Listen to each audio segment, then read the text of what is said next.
Great. Okay, I'm Sergeant Ian Allen from Merseyside Police, based at Southport Town Centre. I'm at an open day today at Southport College, just introducing some of the students to some of the equipment we have and the vehicles that we use, together with representatives from other departments within the motor trade and recovery services. Okay, this type of vehicle is used by Merseyside Police in disorder situations and can be used in riot situations, and it's for rapid deployment of police officers to scenes. Okay, so we'll have a driver, a sergeant or an inspector in the front, and 6 or 7 police officers in the back. Up to 7 in the back. Behind you we've got riot shields, etc., which we can deploy quickly in given situations if we need to, and obviously by the layout inside we can get into different pieces of equipment and kit, etc., whichever given situation we're going to deal with.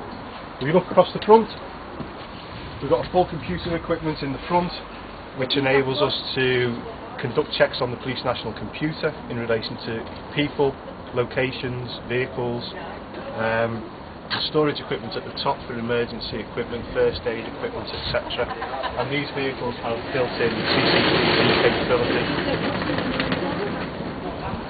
Okay, the computer screen is where we have access to the police national computer, and it also informs our radio room where we are, what we're doing. It has built-in GPS, so as this vehicle sat here now, our radio room down at Marsh Lane is aware that this vehicle is stationary at this location by the built-in GPS. But it's a security feature for the officers on board, yeah, because our control room know where we are all the time. If we have a problem with our radio, it's still picked up on GPS. Okay. As well as this, the vehicle has deadlock mechanism to deadlock all the doors. It has a built-in fire extinguisher.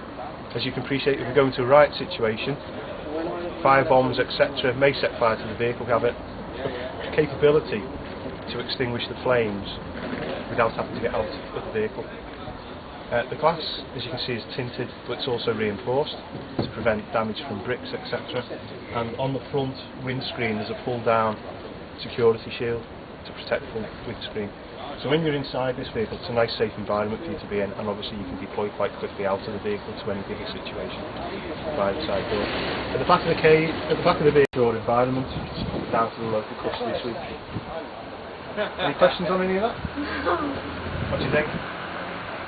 Yeah, so if you're deployed to any given situation, you can spend a lot of time sat inside this vehicle, depending on what it is. Anything from 8 up to 12, 14 hours, yeah, dealing with any given situations. They're a fantastic vehicle to drive, they're very reliable, the equipment's very good, and they're quite manoeuvrable given the size of the vehicle as well. Okay, it's a full control system for the vehicle. So it's a full 9-9 system in relation to blue lights, the sirens. So we're deployed to an incident. The first thing we do, if it's on an immediate grade 1 response, we push the blue light. It says blue. Yeah, hear that? Yeah. The blue lights start to flash, the headlights start to flash. So you've got the blue lights on the roof, blue lights in the grille, and the headlights.